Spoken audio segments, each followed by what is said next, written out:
Fala pessoal, tudo bem? Eu sou Rubem Fontes Neto, esse é o 1902 Futebol, o canal que fala de futebol paulista. E o assunto hoje é a temporada 2024 dos clubes paulistas, né, a nível nacional e internacional. E aí, foi uma boa temporada? Foi uma temporada ruim? A gente vai debater isso após a vinheta.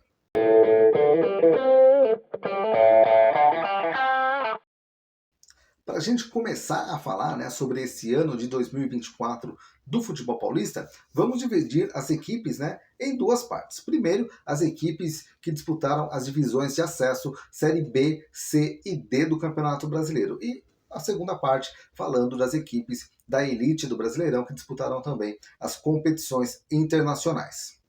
Bom, em relação ao primeiro grupo, né, as equipes que disputaram as divisões de acesso, tivemos três acessos paulistas, né? A Ferroviária saindo da Série C para a Série B, lembrando que a Ferroviária vinha de um acesso na Série D do ano passado, já dois acessos seguidos, já vai disputar a Série B em 2025, e na Série B o Santos confirmou, né, o favoritismo por toda a sua tradição, foi o campeão da Série B e levou junto com ele, né, para a elite nacional, o Mirassol, vice-campeão brasileiro, esse sim, o grande acesso, a grande história do futebol paulista nessa temporada a nível nacional. Bom, foram três acessos, né, mas também foram três rebaixamentos. Ituano, Ponte Preta e Guarani caíram da Série B para a Série C do Campeonato Brasileiro. Além disso, né, tivemos aí a Inter de Limeira na Série D, o São Bernardo na Série C e o Novo Horizontino na Série B, batendo na trave, chegando muito perto, né, ali na fase de conquistar o acesso. No caso do Novo Horizontino, Campeonato de Pontos Corridos, na última rodada, o Novo Horizontino teve grande chance de conquistar o acesso e acabou perdendo. Mas, no geral, né, esse foi o desempenho, então, nas divisões de acesso. Eu considero um desempenho bastante positivo, né?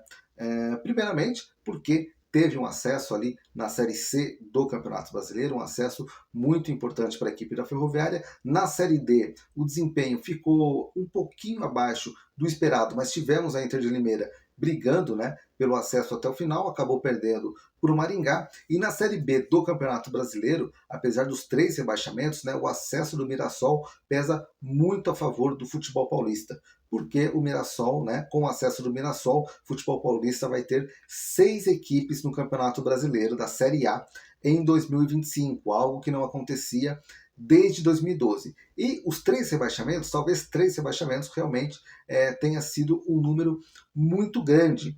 Mas era esperado que algum time paulista caísse, porque eram 7 equipes na disputa, né? E, obviamente, que nem todas elas iam conseguir brigar na parte de cima da tabela. Infelizmente, foram 3 rebaixados, mas acredito que o saldo tenha sido positivo, porque, como eu falei, no ano que vem são 6 equipes paulistas na Série A, ainda vamos ter 3 equipes paulistas na Série B, 4 equipes paulistas na Série C e 4 equipes paulistas na Série D, o que é um número hoje, né, para a realidade do futebol paulista, dentro do contexto do futebol brasileiro, é um número bastante razoável.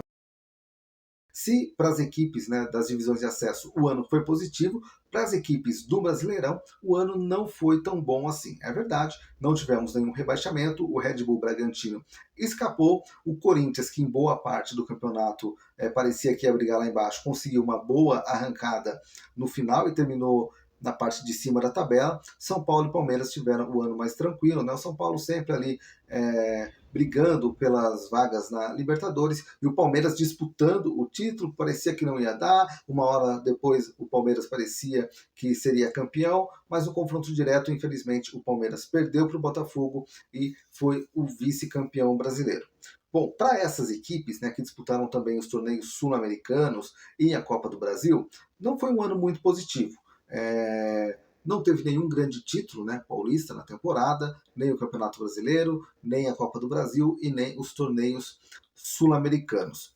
O Palmeiras acabou vice-campeão brasileiro, na Libertadores e na Copa do Brasil acabou caindo cedo. O São Paulo consegue a vaga na fase de grupos da Libertadores, o que para o São Paulo é muito bom. São Paulo que teve uma conquista nacional nesse ano, que foi a conquista da Recopa, né? Ou melhor, da Supercopa do Brasil em cima do próprio Palmeiras, né? campeão brasileiro e campeão da Copa do Brasil do ano passado. O São Paulo acabou levando a melhor, então pode falar aí que teve um título nacional nessa temporada. O Corinthians, né, começou muito mal a temporada no Paulistão, muito mal no Brasileiro, mas termina a temporada de forma muito positiva, conquistando uma vaga na pré-Libertadores. Inclusive, vale ressaltar, o futebol paulista é o único, né, o São Paulo é o único estado que terá 3 times representados na Libertadores de 2025. Palmeiras e São Paulo já garantidos na fase de grupos, e o Corinthians vai ter que passar pela pré-Libertadores, mas pelo que demonstrou aí no final da temporada, tem totais condições também de chegar ali na fase de grupos. E o Corinthians também, né, chegou na semifinal da Copa do Brasil, na semifinal da Sul-Americana, talvez, né, pudesse ter melhor sorte, mas a temporada encerra de forma positiva para o Corinthians devido à grande arrancada no Campeonato Brasileiro. E o Red Bull Bragantino conseguiu, né, evitar o rebaixamento, que também faltando 2 rodadas para o fim do Campeonato Brasileiro parecia que era algo certo, parecia que o estado de São Paulo não conseguiria ter 2 representantes do interior na elite nacional, mas isso não aconteceu. Ano que vem teremos Bragantino e Mirassol representando o interior paulista na Série A do Campeonato Brasileiro. Mas fica a reflexão, né? Esse momento do futebol paulista, né? Ele é bom, ele é ruim, porque assim, as equipes chegaram ali eventualmente próximas aos títulos, mas daqui para frente o futuro começa a ser um pouquinho mais difícil, né? Em termos se a gente comparar com outras equipes do futebol brasileiro que acabaram recebendo investimento de fora, né? O caso do Botafogo, que ganhou a Libertadores e o Campeonato Brasileiro com um grande investimento em sua SAF, o Bahia, que tem o Grupo City por trás, né? Ainda temos Atlético Mineiro e Cruzeiro, que o Atlético Mineiro um grande investimento, também vice da Libertadores e da Copa do Brasil, o Cruzeiro que no ano que vem promete investir pesado, né? Então fica essa reflexão, né? Será que o futebol paulista vai conseguir sustentar as suas grandes equipes, conseguindo disputar coisas importantes sem um aporte financeiro que acontece, né, com as equipes dos outros estados? Até o momento, né, não se fala muito em SAF no futebol paulista, né?